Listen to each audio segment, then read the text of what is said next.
ഇപ്പോൾ സിദ്ദിഖ് പടമുകളിലെ വീട്ടിലില്ല എന്നാണ് സൈഫുന്നിസ അവിടെ എത്തിയപ്പോൾ നമുക്ക് നൽകുന്ന വിവരം. ഒളിവിൽ പോകുന്നതിനുള്ള ഒരു സാഹചര്യം അത് കൃത്യമായി കിട്ടിക്കഴിഞ്ഞു എന്ന് വേണ്ടേ മനസ്സിലാക്കാൻ? ഒളിവിൽ പോകേണ്ടുന്ന സാഹചര്യമുണ്ട് സുജയ പാർവതി. കാരണം പ്രത്യേക അന്വേഷണ സംഘത്തെ സംബന്ധിച്ച് സിദ്ദീഖിനെ അറസ്റ്റ് ചെയ്യാൻ നിലവിൽ യാതൊരു നിയമ തടസ്സങ്ങളുമില്ല. അങ്ങനെ ഒരു നിയമ തടസ്സങ്ങളില്ലാത്ത സാഹചര്യത്തിൽ സിദ്ദീഖിനെ എത്രയും വേഗം അറസ്റ്റ് ചെയ്യേണ്ടതാണ്. കാരണം ഇത് സാധാരണ രീതിയിലുള്ള ഒരു കേസല്ല, ഇതൊരു അസാധാരണമായ കേസാണ്. അസാധാരണമായ കേസാണെന്ന് പറയാനുള്ള കാരണം ഇത് ബലാത്സംഗ കുറ്റമാണ്, വലിയ കുറ്റമാണ്, ഗൗരവതരമായ കുറ്റമാണ്, സമൂഹത്തിനെതിരായ കുറ്റകൃത്യമാണെന്ന് സുപ്രീം കോടതി തന്നെ പല ഘട്ടങ്ങളിൽ നിരീക്ഷിച്ചിട്ടുള്ളതുമാണ്. ബലാത്സംഗ കുറ്റം എന്നതും മാത്രമല്ല, സിദ്ദീഖിനെതിരെ നിരവധിയായ തെളിവുകൾ പ്രോസിക്യൂഷൻ പല ഘട്ടങ്ങളിലായി ഈ മുൻകൂർ ജാമ്യാപേക്ഷയുടെ വാദത്തിനിടെ തന്നെ ഹൈക്കോടതിയിൽ ഹാജരാക്കുകയും ചെയ്തിരുന്നു. അത് സീൽ വെച്ച കവറിലാണ് ഹാജരാക്കിയത്. അതുകൊണ്ട് തന്നെയാണ് ഈ സാഹചര്യങ്ങളൊക്കെ കൂടി പരിഗണിച്ചാണ് സിദ്ദീഖിന് മുൻകൂർ ജാമ്യം നൽകേണ്ടതില്ല എന്ന് ഹൈക്കോടതി തീരുമാനിക്കുന്നത്. അങ്ങനെയുള്ള ഘട്ടത്തിൽ SITക്ക് എത്രയും വേഗം തന്നെ സിദ്ദീഖിനെ അറസ്റ്റ് ചെയ്യേണ്ടി വരും. പക്ഷേ ഈ അറസ്റ്റിൽ നിന്ന് രക്ഷ നേടുക എന്നതാണ്, അല്ലെങ്കിൽ അറസ്റ്റിൽ നിന്ന് മാറി നിൽക്കുക എന്നതാണ് സിദ്ദീഖിനെ സംബന്ധിച്ച് ഈ ഘട്ടത്തിൽ ചെയ്യാനാകുന്ന ഏറ്റവും പ്രധാനപ്പെട്ട കാര്യം. അത് സുപ്രീം കോടതിയെ സമീപിക്കുന്ന കാലയളവ് വരെ ആ അറസ്റ്റ് ഒഴിവാക്കുക എന്നതാണ്. അതുകൊണ്ട് തന്നെയാണ് സിദ്ദീഖ് ഒളിവിൽ പോയതും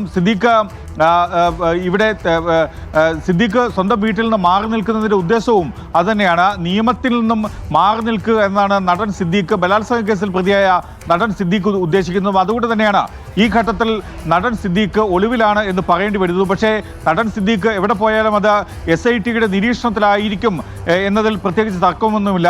പ്രത്യേക അന്വേഷണ സംഘത്തിന് സിദ്ദീഖ് എവിടെ ഉണ്ടാകും എന്നതിൽ കൃത്യമായ ധാരണയും ഉണ്ടാകും. അതുകൊണ്ട് തന്നെ സിദ്ദീഖിനെ എത്രയും വേഗം അറസ്റ്റ് ചെയ്യുക എന്നതാണ് SITയുടെ മുന്നിലുള്ള ഏറ്റവും പ്രധാനപ്പെട്ട നടപടിക്രമം. അത് SIT ചെയ്യുക എന്നതാണ് പ്രധാനവും.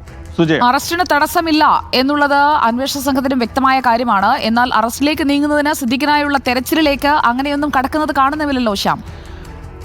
അങ്ങനെയുള്ളൊരു തെരച്ചിലിലേക്കും അറസ്റ്റ് ഉൾപ്പെടെയുള്ള ഒരു നടപടിക്രമങ്ങളിലേക്കും SIT കടക്കുക എന്നത് SITയെ സംബന്ധിച്ച് അനിവാര്യമായ നടപടിക്രമമാണ്. അവർക്ക് ആ നടപടിക്രമത്തിൽ നിന്നും പിന്നോട്ട് നിൽക്കാനാവില്ല. അങ്ങനെ അവർ നിന്നു കഴിഞ്ഞാൽ തന്നെ SITക്ക് മുന്നിൽ ഉയർന്ന ഏറ്റവും പ്രധാനപ്പെട്ട ആക്ഷേപം അടുത്ത നിയമവഴി തേടി സുപ്രീം കോടതിയിലേക്ക് സിദ്ദീഖ് പോകുമ്പോൾ അതിന് സഹായകരമായി നിൽക്കുന്നു എന്നൊരു ആക്ഷേപം SITക്ക് ഉൾപ്പെടെ നേരിടേണ്ടി വരും. അത്തരമൊരു ആക്ഷേപത്തിൽ നിന്ന് നേടുക എന്നത് SITയെ സംബന്ധിച്ചും പ്രധാനമാണ്. കാരണം സിദ്ദീഖ് എന്നത് ഒരു സാധാരണ പൗരനല്ല, അസാധാരണമായ പൗരനാണ്. സിദ്ദീഖ് AMMAയുടെ മലയാളത്തിലെ ചലച്ചിത്ര ലോകത്തെ നടീനടന്മാരുടെ സംഘടനയായ AMMAയുടെ ജനറൽ സെക്രട്ടറിയാണ്. സമൂഹത്തിൽ അറിയപ്പെടുന്ന ഒരാളാണ്, താരപരിവേഷമുള്ള ആളാണ്. അങ്ങനെയുള്ള ഒരാൾക്ക് വേണ്ടി SIT അനുകൂലമായ നിലപാടെടുത്താൽ അതിൻ്റെ കരിനിഴൽ വീഴുക SITക്ക് മേലാവും. അതുകൊണ്ട് തന്നെ SITക്ക് അത്തരം നടപടികളിലേക്ക് കടക്കുക എന്നത് അതിന് സാധ്യമല്ല. SITയെ സംബന്ധിച്ച് സിദ്ദീഖിനെ അറസ്റ്റ് ചെയ്യുക എന്ന് തന്നെയാണ് ഈ ഘട്ടത്തിൽ SITക്ക് ചെയ്യാനുള്ള ഏറ്റവും പ്രധാനപ്പെട്ട പോംവഴിയും. കാരണം ഹേമ കമ്മിറ്റി റിപ്പോർട്ടിലും അതിനുശേഷമുള്ള തുടർ നടപടികളിലും കേസുകളിലുമൊക്കെ എന്തായി എന്ന് കോടതിയെ അറിയിക്കാനുള്ള ദിവസം. തീർച്ചയായും ബലാത്സംഗ കേസിൽ നടൻ സിദ്ദീഖിന് മുൻകൂർ ജാമ്യമില്ല, ഗൗരവതരമായ കേസാണ് എന്ന നിരീക്ഷണത്തോടു കൂടിയാണ് ഹൈക്കോടതി മുൻകൂർ ജാമ്യം നിഷേധിച്ചിരിക്കുന്നത്.